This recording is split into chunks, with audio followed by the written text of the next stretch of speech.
Yo preparé más que una charla, quisiera que se convirtiera en un conversatorio, porque lo que quiero es compartir con ustedes algunos conceptos y elementos en torno a los sistemas silvopastoriles que yo he recogido casi en 10 años de actividad profesional.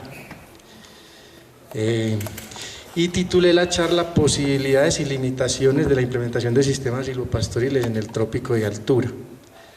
Después de que ya le había dicho a Carlos el título, me arrepentí de poner las limitaciones, porque en estos 10 años que llevo trabajando y estudiando este tema, y otros pues alrededor de la ganadería bovina, de leche y carne, me he dado cuenta que cuando uno pone conceptos como negativos, contribuye a que las cosas no se puedan desarrollar. Y lo que yo me he dado cuenta en este ejercicio profesional es que las limitaciones son de la cabeza, mentales. No tienen mucho que ver con las posibilidades, las capacidades e incluso las habilidades que tengan las personas para hacer o emprender proyectos. Un ejemplo de eso es que hace unos 12 años que yo me interesé por este tema, proyectos sobre sistemas silvopastoriles había muy poquitos. Los que habían era de investigación y los resultados de esos proyectos todos fueron bastante como cuestionables, porque como se empezaba desde cero y era ensayo-error, muchos de los resultados que uno esperaba no se obtenían. Yo hice un paneo en estos días cuando me invitaron tratando de identificar proyectos de sistemas silvopastoriles, e identifiqué más de 10 proyectos que se están desarrollando en el país en torno a este tema, en trópico de altura, en trópico bajo, en muchas partes. Entonces creo que este primer mensaje es decirles que los que ya están siendo beneficiarios, digamos así, del proyecto y los que no, que consideren este tema como importante para poder mejorar y desarrollar y fortalecer la competitividad de la cadena.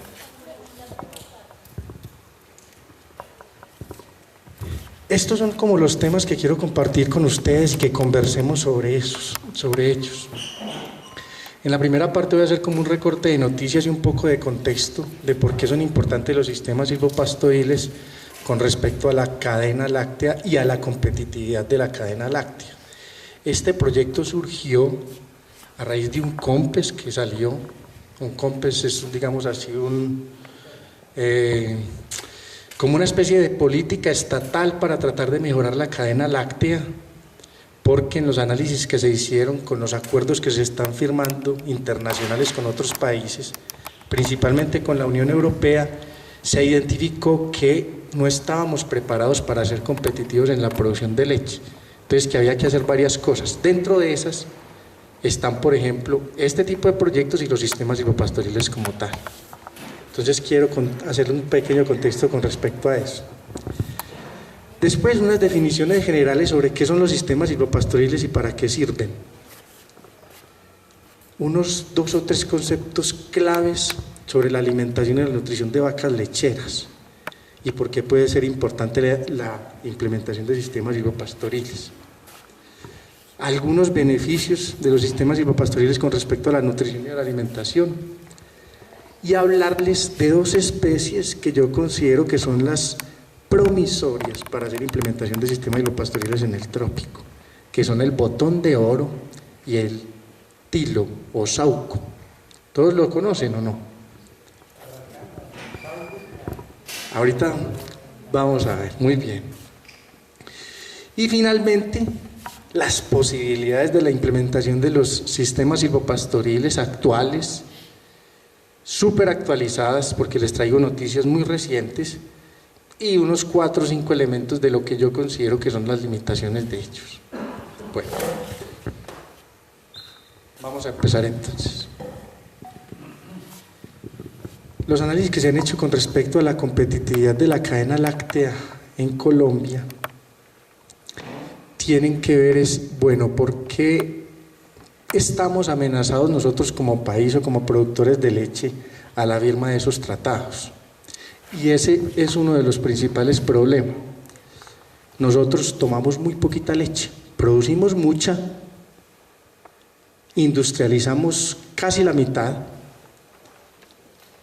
y hay otro montón de leche que no se sabe qué se hace, que se comercializa cruda, que se bota en muchas ocasiones. Entonces somos un país que toma muy poquita leche. Ahí hay un comparativo con respecto a otros países, a la Unión Europea, a Estados Unidos, a Uruguay y Argentina, que son competidores, digamos así, directos nuestros, Brasil, y nosotros estamos, digamos así, como a nivel mundial, como en la mitad de los consumidores de leche. Pero con respecto a lo que producimos, tomamos muy poquita leche. Entonces lo que hay que hacer en el país para tratar de mejorar la competitividad de la cadena láctea es incentivar el consumo de leche para poder fortalecer esas deficiencias y, digamos así, lograr que toda la leche que se produce pueda comercializarse y que el productor no se vea perjudicado. Siguiente, Carlos. Y otro problemita que tenemos muy serio y que está un poco relacionado con eso del consumo de leche es que somos productores, industrializamos la mitad y además de eso importamos leche de otros países.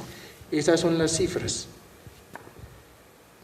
Más de 10.000 toneladas estamos importando de leche desde Chile. Entonces ahí una primera reflexión. Las cosas no están funcionando bien. Tiene que ver con una parte estatal, tiene que ver con otra parte. Les estaban ahorita hablando del tema de la asociatividad, que es muy importante, es fundamental. Los productores de leche solitos no logran tratar de cambiar que estas cosas pasen. La única manera de conseguir, como productores de leche, de inferir en políticas, por ejemplo, para que dejemos de comprar leche a otros países, para que prioricemos que la leche que se termine comercializando sea la nuestra, es que tengamos una asociatividad fuerte, una cosa que todavía no se ha podido conseguir. Y en la mayoría, sobre todo en esta zona, que es la mayor productora de leche del país, no se ha logrado, o sea, no tenemos una asociatividad todavía fuerte que logre impactar esas políticas gubernamentales o nacionales. Entonces ese es otro problemita grave que tenemos, importamos mucha leche y ahí hay un desbalance con respecto a la cadena. Siguiente. Y aquí entonces la consecuencia de esos dos, tomamos poquita leche, importamos otro montón y ¿quién se termina perjudicando de todo? El productor lechero. Esa noticia es del 31 de mayo. Dice, el precio del litro de leche pagado al productor bajó 42 pesos en Colombia con respecto al año pasado. No sé cómo será la situación acá. ¿Parecida o no? ¿Les bajó? Eso es muy grave. Eso es supremamente grave. ¿Por qué es grave? Porque los costos de producción no bajan. Los costos de producción tienden a subir. Las dificultades para producir también se incrementan por aspectos del clima. ¿Han escuchado hablar del cambio climático? Entonces, las adversidades para producir son mayores cada día. Y si esto termina pasando, de que el precio de la leche o lo que le pagan al productor se reduce cada día, quiere decir que los productores de leche están amenazados. Si no se adaptan a estos cambios, si no se consiguen asociar para poder incidir en políticas nacionales e internacionales, si no cambiamos la forma de producir, si no somos más eficientes como productores, vamos a desaparecer. Nos va a tocar ponernos a hacer otra cosa. Y lo grave es que las otras perspectivas de producir también están en situaciones parecidas. Entonces esto es como una encrucijada, como un círculo vicioso que hay que tratar de romper. Aquí les voy a mostrar, entonces, de acuerdo a esos análisis, de acuerdo a ese panorama que es como un poquito oscuro, se han hecho unos estudios, unos análisis para tratar de identificar cuáles son los mayores problemas de la producción de leche en el país. Uno principal y fundamental tiene que ver con los costos de producción. Porque bueno, decimos, los costos de producción se incrementan cada día, pero en general somos muy desjuiciados para llevar costos de producción, para estimarlos, para saber depreciar las cosas que compramos y para ser eficientes en las compras que hacemos. Estos son unos indicadores con respecto a la lechería especializada que hizo Fedegan con apoyo del SENA entre los años 2010 y 2011. Y hicieron una caracterización de la lechería especializada. Cuando hablo de lechería especializada me refiero a los productores que viven exclusivamente de la leche, sean vacas de alta producción, de mediana o de baja, pero que viven, su sustento es derivado de la producción de leche. Entonces ellos hicieron un recuento por todo el país e identificaron como un promedio nacional y identificaron que habían unas empresas o unas fincas, unas ganaderías que ellos consideraron sobresalientes por sus indicadores. Y ahí está el comparativo. La natalidad promedio del país está alrededor del 50%. Es decir, la mitad de las vacas paren al año. Las empresas sobresalientes está por encima del 80%. La capacidad de carga, que es como el número de animales, está entre más o menos 0.6 y 1 en ese promedio nacional, en lechería especializada. Y en empresas sobresalientes, más de 4 animales por hectárea. La ganancia de peso en terneras, en promedio, en el país está en 350 gramos. Esas empresas sobresalientes tienen ganancias por encima de 750. El intervalo entre partos, altísimo, más de 650 días en promedio en el país. En esas empresas sobresalientes está más o menos alrededor de 460 días. El peso al primer servicio, el promedio nacional está en 375 más o menos. Ahí no tenemos dato de esas empresas sobresalientes. La producción de leche por lactancia, corregida 305 días, 4.500 y 6.100 en ese promedio nacional, cuando las empresas sobresalientes están por encima de 7.800 litros. La producción de litros por vaca por día, 14 y 20, comparativamente con 26, que son esas empresas sobresalientes. ¿Qué reflexión podemos sacar de este cuadrito? Se identificaron unas empresas sobresalientes y se hizo la caracterización digamos así, de la producción de leche del país. ¿Qué nos indica eso? ¿Qué hay que fijarse? ¿Qué están haciendo esas empresas sobresalientes para tratar de ser competitivos como ellas? Porque esas empresas sí están obteniendo ganancias y esas empresas soportan un poquito mejor esas coyunturas de la baja del precio o de las dificultades que hay cuando uno va a comercializar la leche. La siguiente, Carlos. Se hizo entonces el análisis de la estructura de costos y más que decirles cuál fue el resultado, les voy a hablar de 2 o 3 cosas súper importantes que están señaladitas en negro. En la estructura de costos, lo que más pesa es la mano de obra, la suplementación y el manejo de suelos y praderas. Esas empresas sobresalientes invierten mucho en eso. Y esta es la relación que tiene con los sistemas silvopastoriles. Los sistemas silvopastoriles se pueden considerar como una estrategia de suplementación de los animales.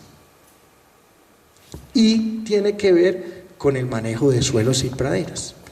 Si yo establezco sistemas silvopastoriles, si los aprendo a manejar, si sé cómo se deben hacer las prácticas culturales para que ellos persistan en el tiempo, voy a tener unas praderas más persistentes que me van a producir más forraje para alimentar más vacas, para producir más leche y más leche de mejor calidad.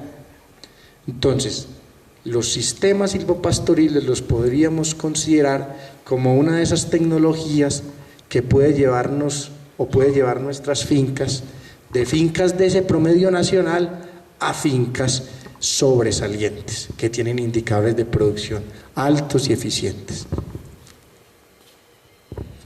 Y aquí el resumen o la consecuencia de esa caracterización de costos, esos indicadores productivos superiores, terminan convirtiéndose en plata.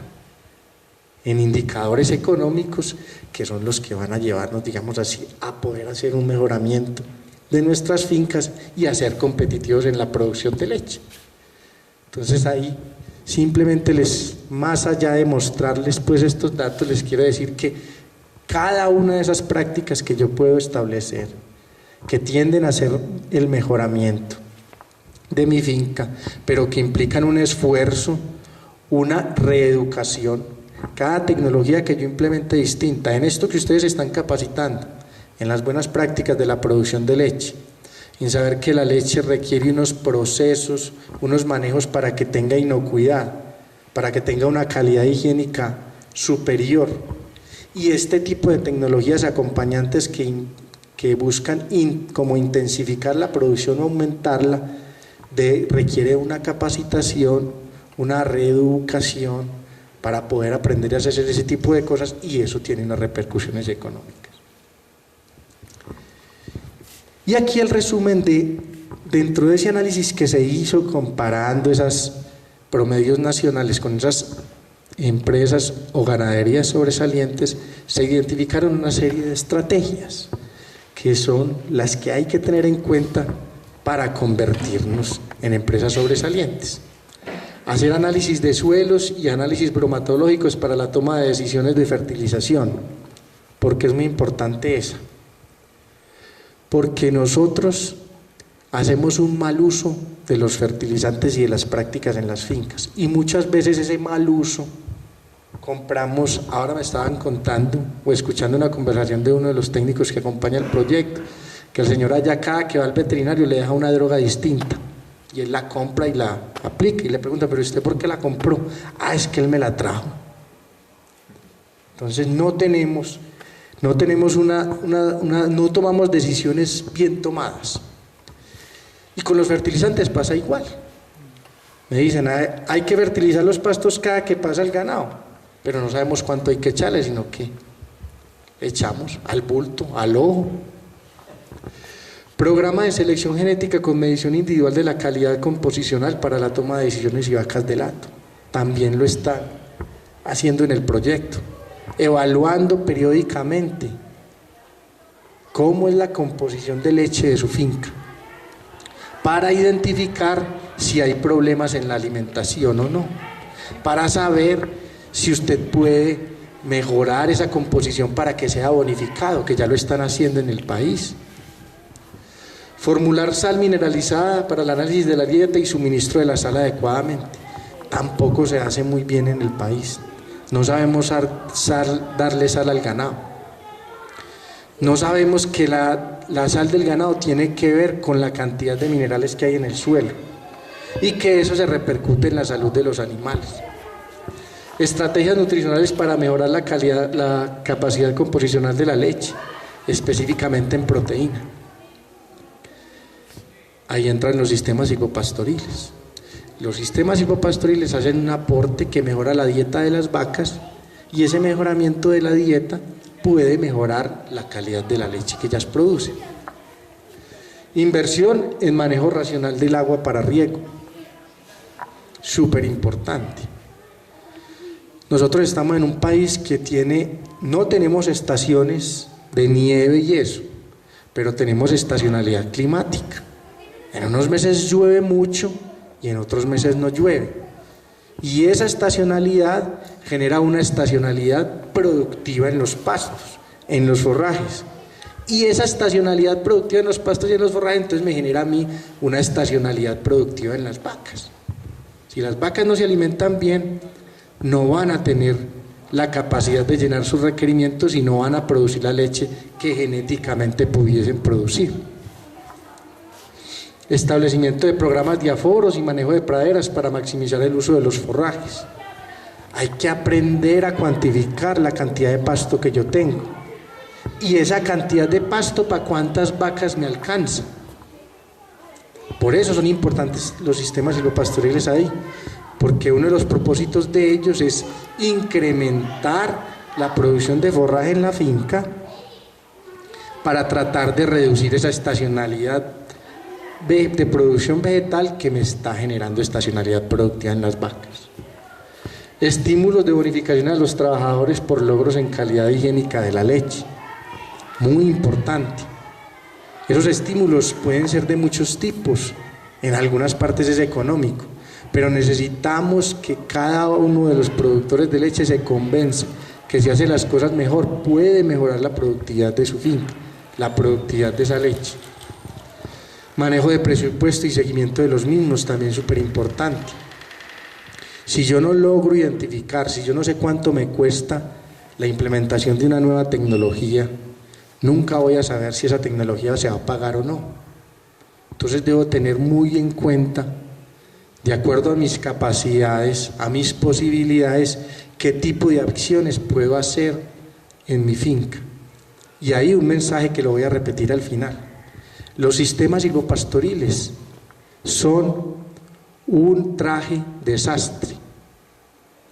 ¿Qué quiere decir eso? Que son hechos o deben ser hechos a las medidas de cada productor. No todos los sistemas silvopastoriles sirven para todas las condiciones. Entonces yo debo conocer muy bien mis condiciones, mis posibilidades, para saber qué tipo de tecnología puedo y debo implementar. Establecimiento de un plan operativo que involucre retos en productividad y eficiencia empresarial. Por eso les mostré esos indicadores de las empresas sobresalientes. Uno debe tener siempre una meta. ¿A dónde debo llegar?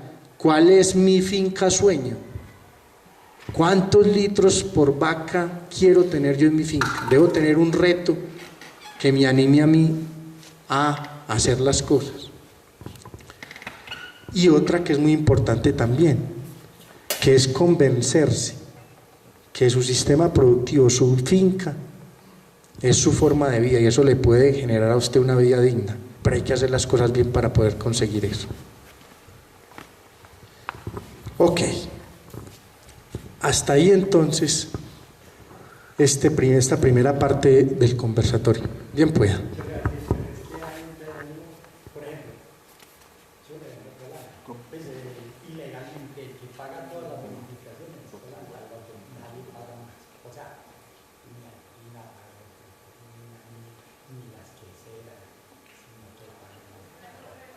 El que paga, o sea, en ese momento el que premia es pagando, no sé qué se sienta alguien más, pero yo no digo que las que hicieran le paguen por terminar. Todavía no, pero allá tenemos que llegar. Allá tenemos que llegar. A Colanta le va a llegar el momento donde toda esa otra gente le vaya a competir a ellos fuertemente para comprarle la leche al productor. Pero para que se convierta eso en realidad tenemos que producir una leche de excelente calidad. En este momento, pero eso va a cambiar, seguramente que va a cambiar.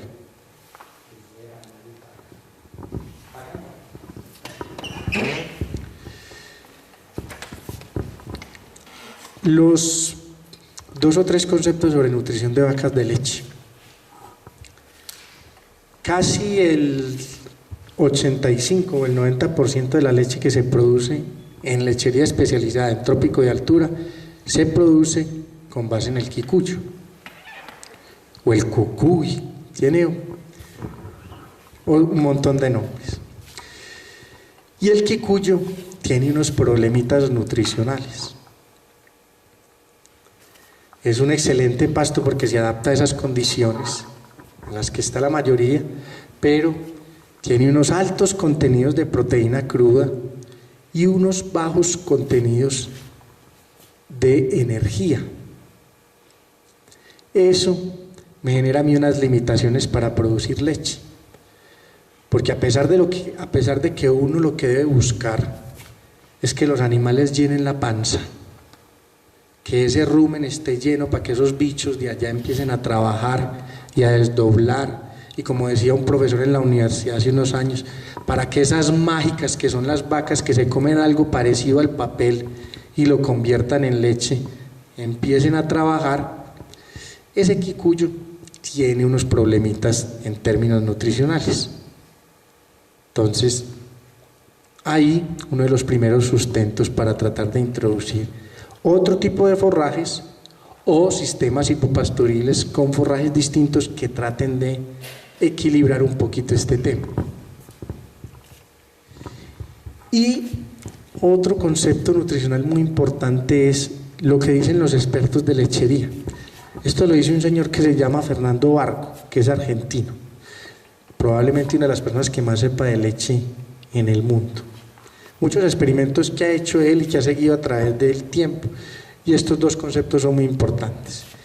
El consumo de materia seca total de vacas lecheras en dietas de solo pasto es menor que el consumo de materia seca total de vacas lecheras que se suplementan. ¿Qué quiere decir eso? Que cuando a las vacas las suplementamos para tratar de corregir esas deficiencias nutricionales que tiene esa base forrajera principal, que es el quicuyo, las vacas responden a eso y comen más. Y si comen más, llenan más su panza y pueden producir más leche. Entonces, primer concepto súper importante acá.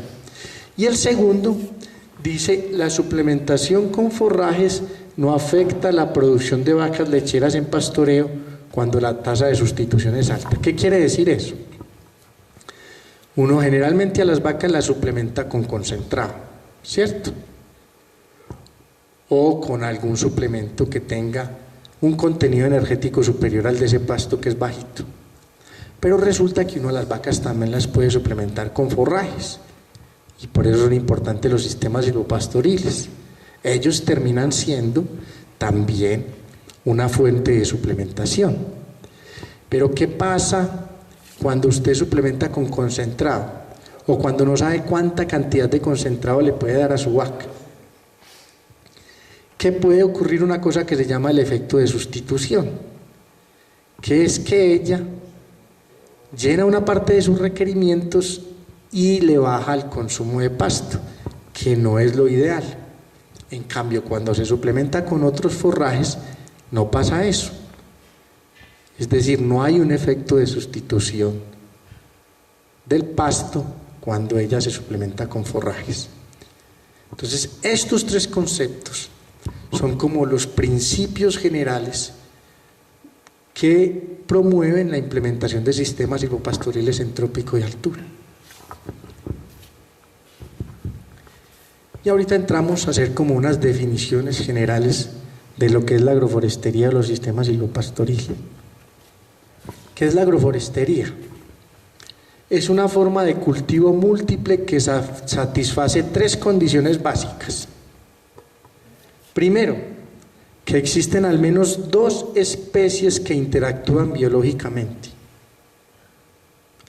Segundo, que al menos uno de esos componentes tiene características leñosas, o arbustivas, o arbóreas. Y tercero, que al menos dos de los componentes se manejan para satisfacer los objetivos del productor. Cuando uno tiene un sistema silvopastoril, lo que busca es hacer una cosa que técnicamente llamamos complejizar la estructura vegetal. ¿Qué quiere decir eso? Ponerle como pisos a la finca. Un primer piso que sea pasto, un segundo piso que sean arbustos o árboles para usos múltiples, y un tercer piso que sean árboles que yo puedo aprovechar en un futuro. Eso es más o menos como la definición de agroforestería. Y ahí entran entonces diferentes modalidades de sistemas silvopastoriles. Hay unos que son los sistemas silvopastoriles intensivos, que los vamos a ver ahorita, donde hay una alta densidad de arbustos por hectárea o por cuadra. Hay bancos mixtos forrajeros, que son aquellos sitios donde tengo una altísima densidad de diferentes forrajes de uso múltiple y yo los cosecho para alimentar a los animales. Hay cercas vivas, barreras rompimientos, manejo de la sucesión vegetal, que es dejar de usar tanto herbicida, dejar de usar tanto machete y seleccionar algunos árboles o arbustos que crecen naturalmente en las praderas para que ellos, haciéndoles unas prácticas culturales, eso se pueda convertir en un sistema silvopastoril en el futuro. hay pastoreo en plantaciones forestales y hay pasturas en callejones de árboles o arbustos. Y entonces la experiencia ha mostrado que todas esas modalidades de agroforestería relacionadas con la ganadería, los productores han empezado a identificar una cantidad de beneficios de ellos. Es decir, dejaron de considerar el árbol o el arbusto como un enemigo, porque antes se pensaba, bueno, todavía en muchas partes se piensa que el árbol es un enemigo de la ganadería, porque donde crece un árbol podría estar una vaca, cosa que es como una verdad a medias o una mentira piadosa, porque se ha demostrado que hay formas de organizar los sistemas donde uno puede tener más vacas que incluso cuando se tienen las praderas sin árboles o limpias. Entonces hay una cantidad, se han hecho estudios donde se han identificado una cantidad de bondades de los sistemas silvopastoriles. Las vamos a pasar rápidamente. Hay unos beneficios futuros esperados que tienen los productores y al final vamos a ver por qué, de incentivos gubernamentales o de subproductos de la finca para usar esos árboles que se crecieron y que ya, digamos así, están en turno de cosecha. Hay también unos beneficios que se han identificado con respecto a la reducción y mantenimiento de los insumos externos que se requieren. ¿Por qué? Porque los sistemas silvopastoriles reducen la compra de madera para estacones, por ejemplo, el manejo de cercas muertas por cercas vivas, la reducción de uso de insumos de síntesis química, porque los sistemas silvopastoriles favorecen que haya, digamos así, un equilibrio biológico entre las plagas y que yo pueda reducir los insumos que tengo que utilizar para tratar de controlarlas. Porque en muchos casos me ayuda a reemplazar el fertilizante nitrogenado y fosforado, que son de los más costosos. Porque me puede incrementar la producción de leche, me puede incrementar la capacidad de carga de la finca. El mantenimiento del ganado se hace más fácil, las rotaciones se pueden hacer más fáciles. Bueno, una serie de beneficios que tienen que ver con los pastos, con el ganado, con la productividad de la finca, la siguiente. Y con unos beneficios ambientales muy importantes, como por ejemplo la conservación del agua, como por ejemplo el secuestro de carbono, del que vamos a hablar al final.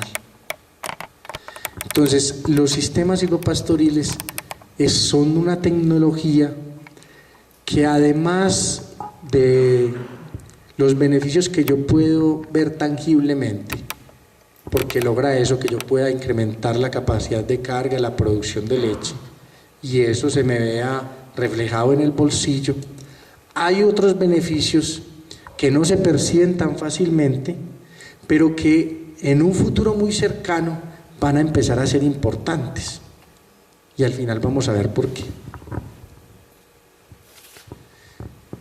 Estos son los tres principios generales de los sistemas silvopastoriles. Los sistemas silvopastoriles maximizan la utilización del sol. Nosotros estamos en una región del mundo privilegiada, porque tenemos sol casi todos los días del año, o mejor dicho, todos los días del año. Y entonces podemos producir leche a base de alimentos que se produzcan con la energía del sol. Lo que pasa es que no lo hacemos eficientemente, por eso no somos competitivos. Un país que más o menos se parece a nosotros, que es Nueva Zelanda, que es como diríamos por ahí, el protagonista de la novela en producción de leche en el mundo, produce su mayor cantidad de leche en base a pastos, distintos a los de nosotros, porque han aprendido a utilizar muy bien esa energía del sol. Entonces los sistemas silvopastoriles maximizan el uso de esa energía del sol, porque como yo estoy poniéndole varios pisos a la finca, hay varios componentes de mi pradera, de mi finca, que están percibiendo esa luz del sol y están produciendo biomasa. Y lo que yo necesito para alimentar a los animales es la producción de esa biomasa que los va a alimentar. Aumenta la producción de forraje y disminuyen los costos de producción. Claro, como yo estoy produciendo más forraje, puedo hacer dos cosas en producción de leche: o tener más animales, o empezar a sustituir una parte de los costos de suplementación con esos forrajes adicionales que estoy teniendo. Y entonces lo que necesito convertir es a la finca en un edificio de producción de comida o en un edificio de producción de plata. Porque si yo produzco también árboles maderables en esos sistemas silvopastoriles, voy a tener como un ahorrito futuro ahí que voy a aprovechar después. Entonces, eso que les dije ahorita, la complejización de la estructura vegetal, funciona con estos tres principios. Y aquí, unos atributos generales de los sistemas silvopastoriles. ¿Cuáles son las bondades que se han identificado de los sistemas silvopastoriles en trópico y altura? Ayuda a reducir la vulnerabilidad de los forrajes y ganado frente a heladas cada vez más fuertes, prolongadas e impredecibles. ¿Por qué? Al yo tener esa estructura vegetal más compleja, al tener varios pisos, varios tipos de especies, el impacto que tienen ese tipo de fenómenos como las heladas se va a reducir por varias razones, porque se conserva más la humedad del suelo, porque se protege al pasto, que es el que más se afecta con una helada, de ese efecto de secador que puede tener el viento o esos cambios repentinos de temperatura. Puedo reducir los costos de fertilización mineral que se emplea para la producción de los forrajes. ¿Por qué? Al tener diferentes plantas, esas plantas tienen enraizamientos distintos también y pueden explorar horizontes del suelo diferentes que terminan haciendo o beneficiando a los pastos, porque hacen que haya un bombeo de nutrientes, un movimiento de nutrientes mejor, así estuviera la pradera solita. Racionaliza el empleo y disminuye los costos elevados de alimentos concentrados o de suplementos para los animales. Ya lo hemos dicho también, o sea, los sistemas silvopastoriles o esos forrajes que se pueden seleccionar para implementar sistemas silvopastoriles en trópico y altura funcionan como suplementos para los animales. Reduce las oportunidades de multiplicación y el incremento de poblaciones de insectos plaga, tanto para los animales como para los pastos.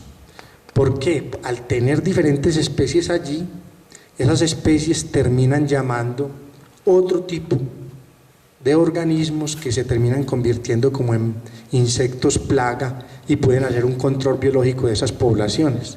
No se eliminan, pero en los sistemas silvopastoriles parece ser, la evidencia dice que hay como un control biológico de ese tipo de organismos.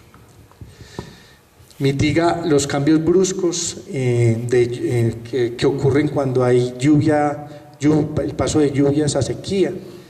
O sea, hay un comportamiento de los sistemas de producción de forraje un poco más estable que reduce esa estacionalidad productiva.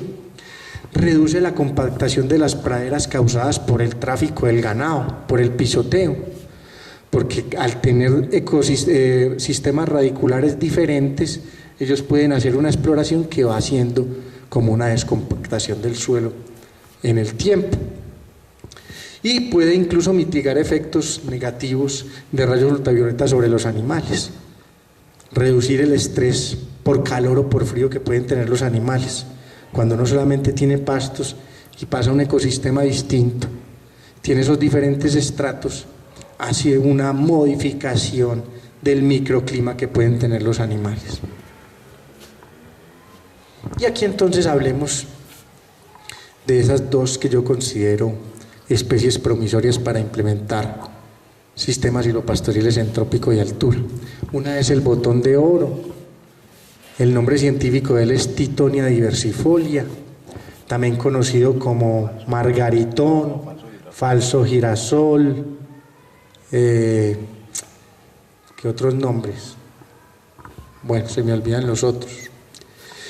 Es un arbusto muy versátil que está casi en toda América Latina. Está desde el sur de México hasta el norte de Sudamérica, está en Estados Unidos, en Australia, en África. Considerado prácticamente una maleza, lo ve uno mucho en las carreteras, en el borde de los caminos. Es muy común en áreas perturbadas. Se adapta a sitios donde llueve entre 800 y 5.000 milímetros al año, o sea, casi todos los ecosistemas del país lo pueden tener. Fue muy importante anteriormente para los apicultores, porque esa flor tan bonita atraía mucho a las abejas y podían sacar polen de allí. Pasemos a la siguiente. Con respecto a su valor nutricional, se lo comen casi todas las especies, desde pequeños rumiantes hasta gallinas, marranos. Tiene unas características nutricionales súper buenas, porcentajes de proteína por encima del 20%, una fibra bajita, unos carbohidratos solubles altos. Tiene una característica maravillosa que tiene que ver con uno de los grandes problemas de las tierras donde se hace lechería especializada. Generalmente los suelos donde hacemos lechería especializada son suelos derivados de cenizas volcánicas, que son muy ricos en fósforo, o sea, tienen altos contenidos de fósforo, pero ese fósforo es muy poco disponible. Entonces generalmente a uno le toca aplicar fósforo para que las especies vegetales que va a establecer allí crezcan y suplementar a los animales con fósforo. Esta especie, esta amiguita, tiene altos contenidos de fósforo en sus estructuras vegetales, en sus hojas, que entonces por el efecto de cosecharlas, ya sea mecánicamente o por parte de los animales, van quedando residuos que se terminan incorporando al suelo, y tiene una capacidad particular de hacer asocio con otros amiguitos que hay en el suelo, que se llaman unos hongos, las micorrizas, que ayudan a hacer solubilización del fósforo que hay allí. Entonces, además de esos atributos que tiene, digamos así, en características nutricionales que son importantes para el ganado, tiene ese otro beneficio que puede ser traducido entonces en términos económicos. Si me ayuda a solubilizar fósforo, probablemente yo, la sal que le tenga que dar a los animales, pueda tener menores contenidos de fósforo y ahí me ahorro una platica, y por el otro lado también puedo reducir el insumo que debo aplicarle con menos fósforo a las praderas. Los valores máximos de proteína se han registrado entre los 30 y los 50 días. La cosecha, ya sea mecánica o por parte de los animales, se debía hacer antes de que el botón de oro florezca. ¿Por qué? ¿Quién sabe?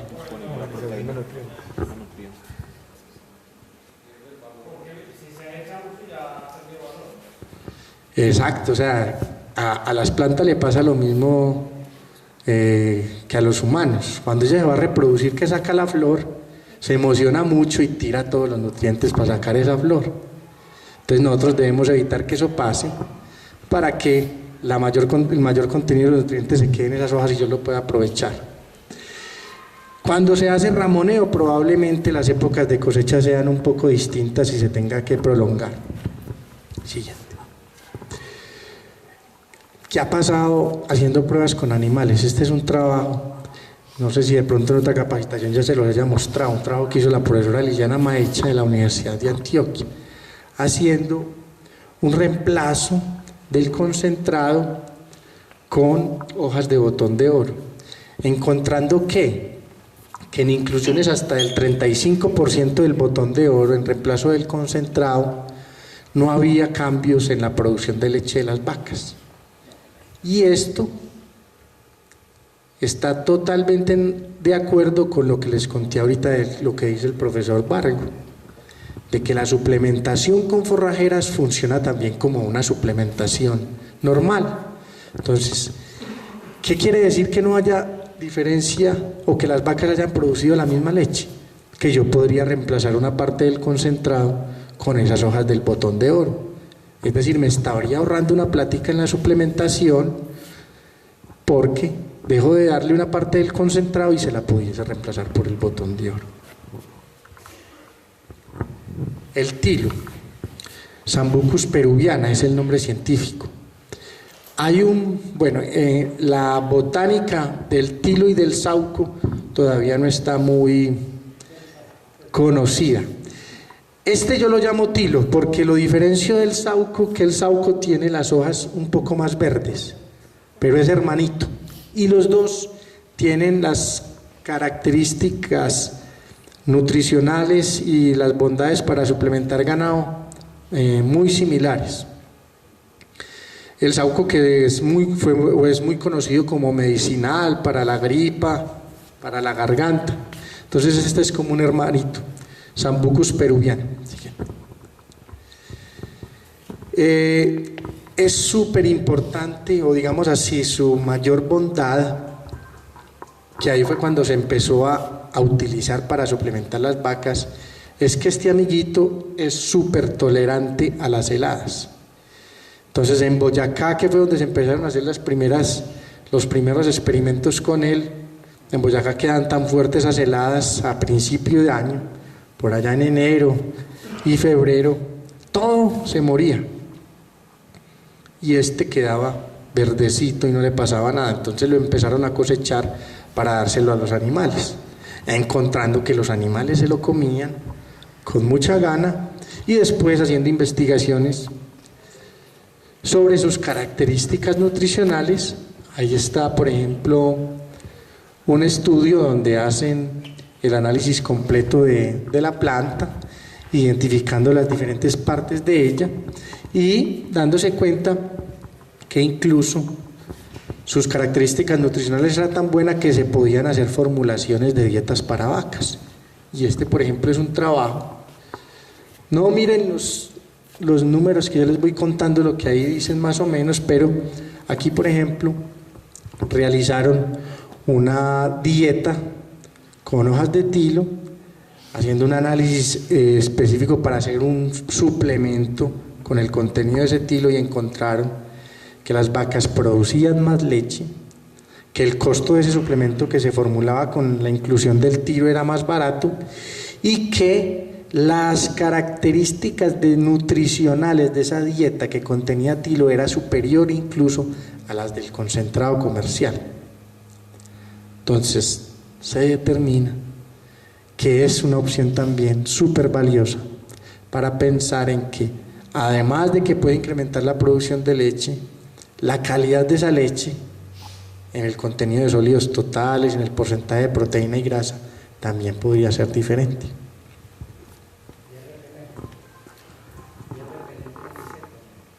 También entonces se han encontrado bondades de él, de que puede tener algunos efectos repelentes de muchos insectos, que va a favorecer no solamente al pasto, sino que también a los animales.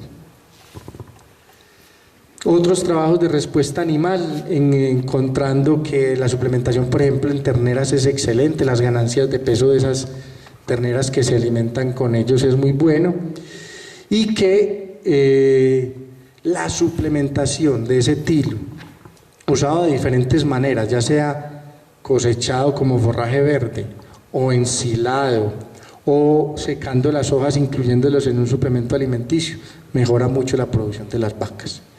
Entonces esas son las principales bondades de esos dos forrajes que yo considero promisorios por sus características nutricionales, por sus bondades, digamos así, que tienen que ver con las capacidades de adaptación para el trópico de altura.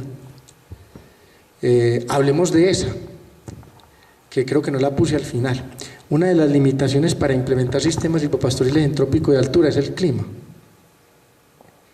En trópico de altura todo es más lento, no pasa lo mismo que en trópico bajo. que hay una amplia variedad de especies que se adaptan muy fácil, que producen mucho forraje, que no requieren muchas prácticas de manejo en trópico de altura, es distinto. Entonces estas dos me parecen a mí que son las más promisorias por eso, porque sus características de adaptación son buenas, se adaptan bien, sus periodos de cosecha no son tan largos y las bondades nutricionales son superiores. Entonces este escenario es el que tenemos que cambiar nosotros, tratar de cambiar, dejar de tener solamente un piso, un estrato, e incrementarlo, pasarlo a hacer esos 2 y 3 estratos. Para eso entonces hay una variedad de arreglos. Los que están en el proyecto tienen unos que diseñó el equipo técnico del proyecto, pero hay gran variedad de arreglos de sistemas silvopastoriles. Por eso les dije ahora, los sistemas silvopastoriles son un traje hecho por un sastre, que de acuerdo a las condiciones hay que diseñar el sistema silvopastoril que más se adapte a la condición que yo quiero implementar. Y otra cosa que también es importante decirla, en muchas ocasiones las decisiones que tomen con respecto al tipo de arreglo que voy a hacer van a tener que ver con las preferencias o los gustos que tenga el productor, porque a unos les gustan más las cercas vivas y prefieren este tipo de sistema. Dicen, yo no quiero tener ni árboles ni arbustos en el potrero, sino que yo simplemente quiero delimitar mi finca. Eso es una opción. Entonces, cercos vivos con distancias variables que pueden ir hasta entre 2 y 5 metros entre árboles. Usando, esta también es importante, es una de las principales herramientas de mejoramiento de uso de praderas en trópico de altura, es el uso de la cerca eléctrica. Hay que aprender a usar la cerca eléctrica y la cinta eléctrica de una forma adecuada y eficiente. Eso nos permite muchísimas cosas. Entre ellas, por ejemplo, en las etapas iniciales del establecimiento de los sistemas, cuidar a los arbustos para que ellos puedan establecerse bien. Este es otro tipo de arreglos, distancias entre 20 metros entre surcos y distancias variables entre cada una de las plantas, entre 2 y 5 metros, usando cerca eléctrica también para la protección en las primeras etapas y después para el buen manejo o el buen uso de ese tipo de sistemas, cuando yo decido que los animales lo deben cosechar. Este es otro tipo de arreglo, entre 10 y 20 metros entre surcos, entre 5 y 10 metros entre árboles. Este es otro, por ejemplo, arreglos de botón de oro con árbol loco y introduciendo un elemento súper importante que son los árboles maderables. Este tipo de sistemas que tienen aproximadamente entre 1.500 y 2.000 arbustos por hectárea y entre 350 y 500 árboles maderables por hectárea, tiene una cosa muy interesante que es un incentivo del gobierno para la implementación de este tipo de sistemas, del que voy a hablar al final. Entonces hay una cantidad de arreglos distintos que van a tener en cuenta las características del sitio, los suelos, la preferencia del productor, la aceptabilidad de los animales y que uno los debe ir ajustando de acuerdo a cada una de esas características, de cada una de esas condiciones. Lo que viene ahorita entonces es una galería fotográfica de diferentes arreglos silvopastoriles para trópico de altura. Este, por ejemplo, es cercos perimetrales. Este señor no quería introducir en los potreros los arbustos, sino que hizo cercos perimetrales con las dos especies, tilos y botón de oro, y que dejaba cosecharlos por los animales en algunos momentos, o en otros simplemente lo cortaba y se lo tiraba al potrero para que las vacas se lo comieran. Siembra de franjas para ramoneo directo, estas sí se hacen eh, al interior de los potreros, creo que en arreglos como están implementando en el proyecto, y teniendo la precaución de hacer la protección debida con cerca eléctrica para esas etapas iniciales de desarrollo. Los bancos forrajeros con distintas especies, esta es otra también muy interesante para banco forrajero que se llama ramio. ¿La conocen o no? No. Para clima frío también. El ramio, el nombre científico es Boehmeria nivea. Entró al país por allá en los años 40 o 50 para hacer fibra, para hacer textiles. Esa es una de las características que a muchos productores no les gusta, porque tiene unas fibras muy fuertes, entonces cuando se cosecha y se mete a la picapasto, puede hay veces enredarla, pero es excelente como forraje también para los animales. Ramio, sí, no lo conozco de otra forma, ¿no? Devuélvete por favor.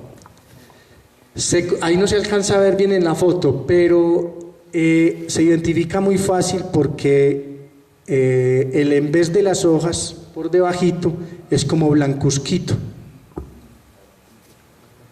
Responde muy bien a la fertilización orgánica, entonces mucha gente la implementa en su banco forrajero,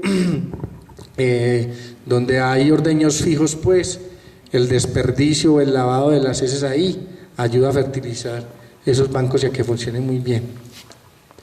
Pero hay una variedad infinita de los bancos forrajeros. Esta es otra foto donde es un banco forrajero que está en establecimiento y se aprovechó para hacer una siembra de maíz mientras tanto y hacer una cosecha. Esta es la implementación de un sistema silvopastoril con botón de oro para ramoneo directo y árboles dispersos de una especie también que es muy valiosa aquí en Trópico de Altura, que es el aliso. ¿Lo conocen? Aliso, cerezo, también lo llaman en algunas partes. Ese arbolito tiene unas características para los sistemas silvopastoriles súper interesantes. Ustedes saben que hay plantas que tienen la capacidad de fijar nitrógeno del aire en el suelo, que son las leguminosas. Este arbolito no es leguminoso, pero tiene también esa capacidad. Y además de eso, tiene otra bondad para sistemas silvopastoriles, es que la arquitectura de él, que es de hojitas menuditicas, favorece mucho la entrada de luz y no deprime o no perjudica que el pasto siga creciendo allí, entonces también se usa mucho. Este es, digamos así, es como el sistema maduro del que acabamos de ver. Ahí está el botón de oro para pastoreo directo y los alisos que están creciendo allí. Árboles dispersos en potrero también, una modalidad también muy interesante. Probablemente es el tipo de sistema silvopastoril que más barato resulta en su establecimiento. Requiere un poquito de paciencia y de conocer un poco de las especies vegetales que van a crecer allí para uno de seleccionar cuáles realmente son valiosas y pueden, digamos así, las puedo aprovechar yo en un futuro. Otra fotico del sistema desde otra panorámica, ahí está el aliso, el botón de oro.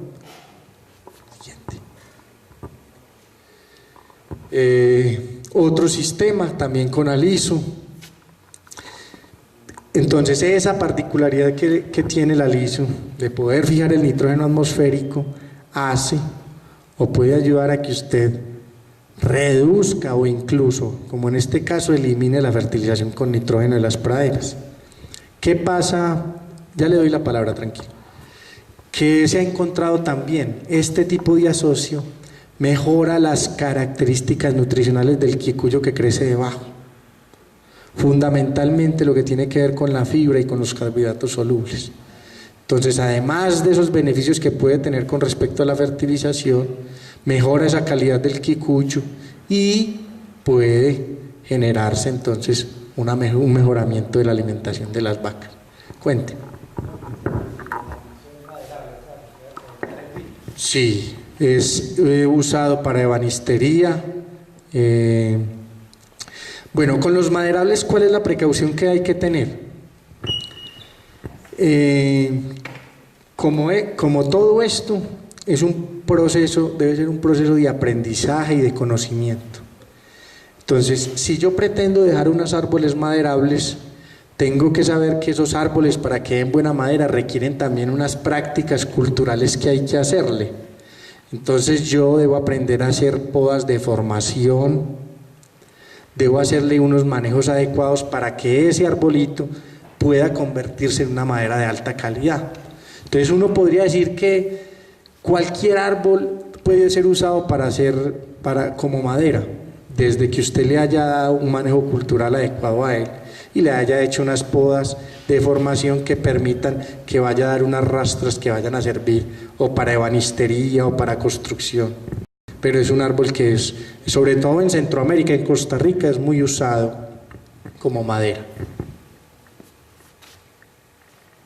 Aquí una fotico que muestra el efecto de las heladas por allá en Boyacá. Ese fue un proyecto que se desarrolló con el Ministerio de Agricultura, estableciendo sistemas silvopastoriles en varias regiones lecheras del país. Miren la afectación de los otros materiales, de la acacia y del eucaliptus, todos secos por el efecto de la helada. Y miren al tilo ahí resistiendo, seca el pasto, seca todo y él resistiendo ese tipo de cosas. Entonces este atributo es muy importante, porque las heladas van a presentarse con mayor frecuencia y con mayor intensidad a causa del calentamiento global. Entonces también debemos prepararnos para eso. Esa es una de las bondades de los sistemas silvopastoriles. Hay un cerco vivo consumido por las vacas. Entonces lo que hacen allá en Boyacá, con ese crecimiento tan bonito que tiene el haya, es cada determinado tiempo pasa un señor cosechándole a las vacas y ofreciéndoselos en el potrero. Esas son unas novillas que están levantando. Otra fotico vista desde otro lado. Este tal vez es se le parece más al sauco que usted dice. Ahí tiene la florecita blanca. Otra. Esta foto también es después de una helada. Ahí ven el efecto. Es dramático el efecto que tienen las heladas en el pasto. Y miren al arbusto ahí, con una cantidad de biomasa que puede ayudar a hacer el mantenimiento de esos animales mientras se pasa ese periodo crítico. Bueno, vamos llegando al final entonces ya de este conversatorio. ¿Cuáles son las posibilidades entonces de la implementación? Ya les hablé de las bondades, de los beneficios económicos productivos.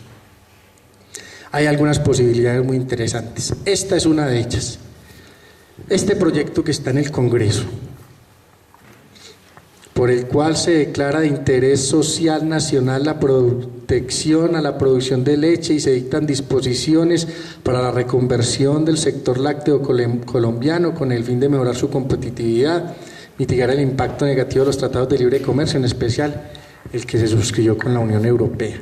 Está en consonancia con ese COMPES, con una particularidad. Este proyecto ya tiene un rubro específico.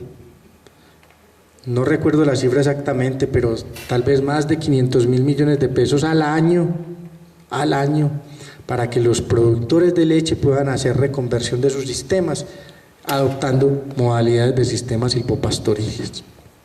Entonces ya aquí habría una voluntad del Estado para que este tipo de sistemas se puedan implementar.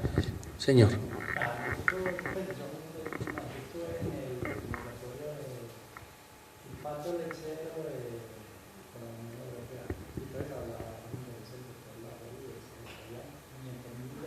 Pero también habíamos 500.000 lecheros, teniendo en cuenta, nos pertenecían 100.000 pesos en el año cada productor.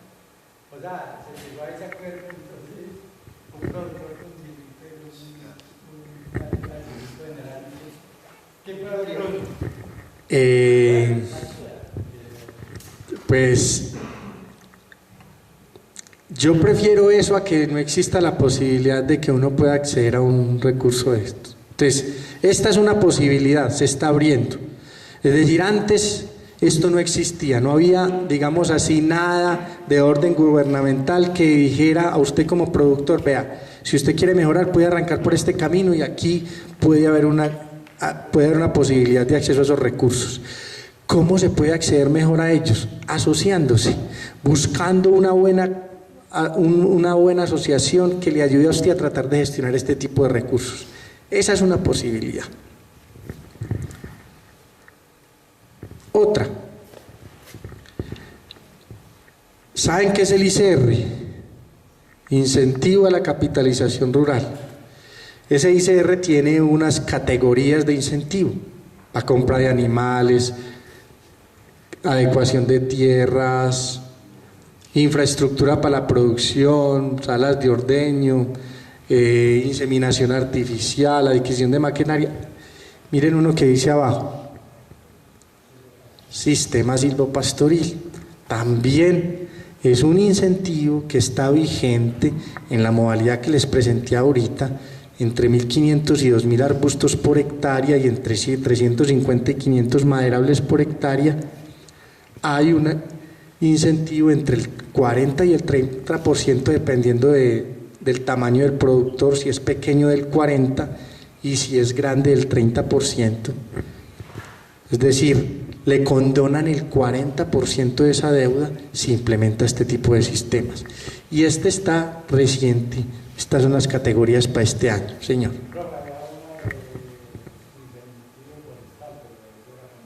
El certificado de incentivo forestal, ese es otro tipo distinto. Ese no funcionaría mucho como el silvopastoril porque ese es solo para plantación forestal y debe tener unas densidades tan altas que no crecería pasto debajo. Entonces ese es de otro tipo de incentivo. Y esta noticia es de ayer o antier. Dice, Finagro presentará un nuevo manual que los productores podrán consultar con más facilidad. En el instrumento se incluyó el ICR para mejoramiento de praderas, sistemas silvopastoriles, compra de toros puros e inseminación artificial con preñez certificada. Entonces es otra posibilidad. Si nosotros queremos ser competitivos hay que mirar nuestra finca como una empresa y para que las empresas crezcan tienen que endeudarse. Hay que tratar de acceder a este tipo de beneficios. No nos podemos quedar, no, es que eso se lo comía uno, después le hipoteca la tierra. No, hay que estudiar bien, hacer un proyecto que sea viable, tirar números, saber que a mí esa inversión sí se me va a devolver, pero hay instrumentos legales, esto es un apoyo del gobierno y muchos productores no acceden a él por desconocimiento de que existan. Entonces es una posibilidad, sí hay posibilidades para hacer implementación del sistema silvopastoril.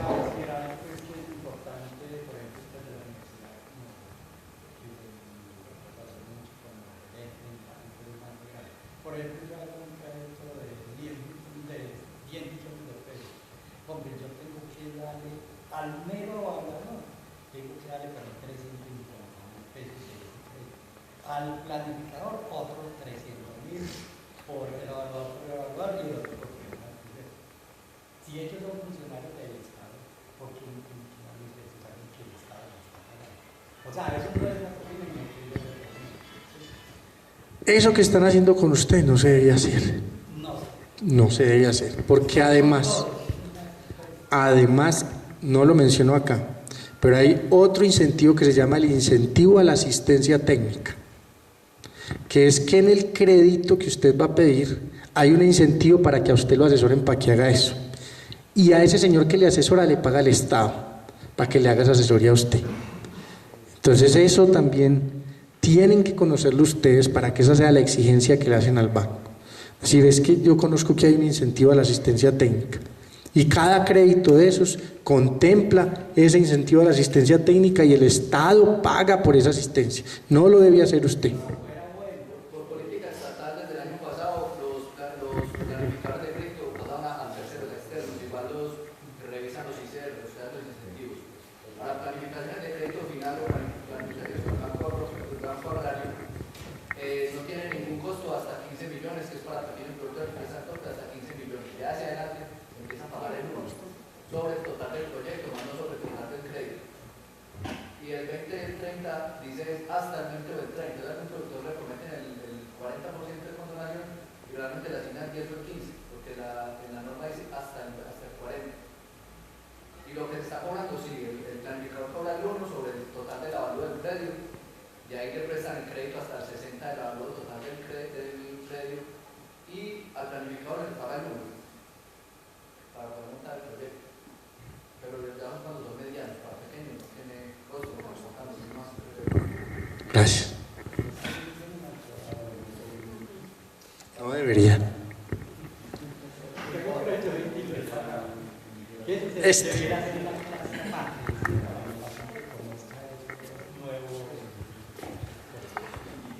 Otra posibilidad de la que me siento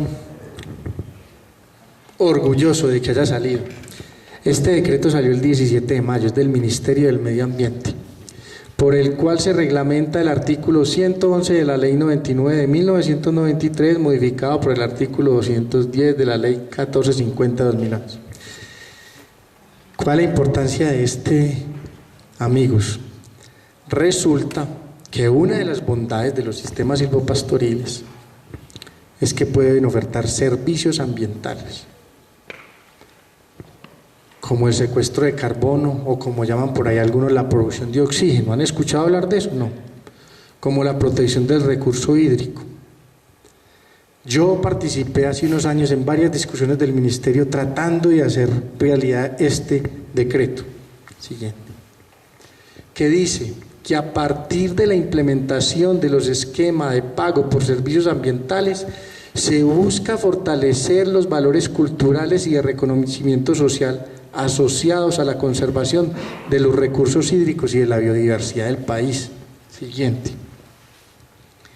Y aquí está lo más importante. El decreto define el pago por servicios ambientales. Dice, pago por servicios ambientales asociados al recurso hídrico. Es el incentivo en dinero o en especie que las entidades territoriales podrán reconocer contractualmente a los propietarios y poseedores regulares de predios ubicados en las áreas de importancia estratégica en forma transitoria por un uso del suelo que permita la conservación o la recuperación de los ecosistemas naturales y en consecuencia la provisión y mejoramiento de los servicios ambientales asociados al recurso hídrico. ¿Qué dice toda esa carreta? ¿En qué se traduce? Cuando uno hace intensificación natural de la producción, como lo puede hacer con los sistemas silvopastoriles, puede liberar áreas estratégicas para conservar el recurso hídrico. Si yo mejoro muy bien mis praderas, puedo dejar de usar las lomas que me toca usar ahorita y puedo empezar a recuperar el recurso hídrico, sembrando árboles. Y ya está estipulado que por eso le puedan pagar. Todos los municipios del país tienen que invertir por lo menos el 1% de la plata que recogen en comprar o conservar tierra para conservar el recurso hídrico, el agua que nos tomamos. Entonces ya hay un decreto que formaliza que si usted, señor, tiene en su finca una cuadra de bosque que no ha tocado, el municipio le pague por la conservación de esa hectárea. ¿Cómo me va a pagar? Una forma puede ser, ayúdeme a implementar el sistema silvopastoril, ayúdeme a mejorar las praderas en este sitio, o págueme. Ya. Y aquí está la primera, ya esta es la última. La primera iniciativa que salió, esto salió ayer, antier. Cornare, una corporación autónoma, sacó esto, se llama el BAN CO2, Servicios Ambientales Comunitarios. En ese proyecto, cada campesino que ponga 3 hectáreas para hacer reforestación o conservar recursos hídricos, Cornare le va a pagar 7.200.000 pesos y se los va a entregar mensualmente, de a 600.000 pesos mensuales. Y esa es una primera etapa. Entonces es una realidad.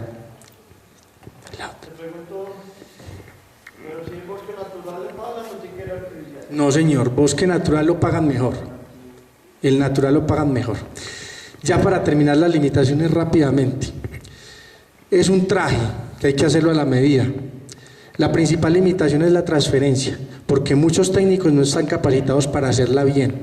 Y por eso es tan importante que este tipo de proyectos contrate gente que sí sepa asesorarlo a ustedes para hacer la implementación.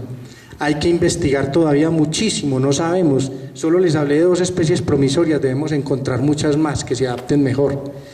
Y se deben visibilizar los atributos silvopastoriles en la calidad de los productos. Hay que empezar a saber si esa leche que se produce con sistemas silvopastoriles tiene otras características que no hemos visto, que ya se han demostrado en otras partes, por ejemplo, que son más saludables para el humano, que también deberían ser reconocidas al productor. Yo les agradezco mucho y bueno, ya los dejo en el próximo.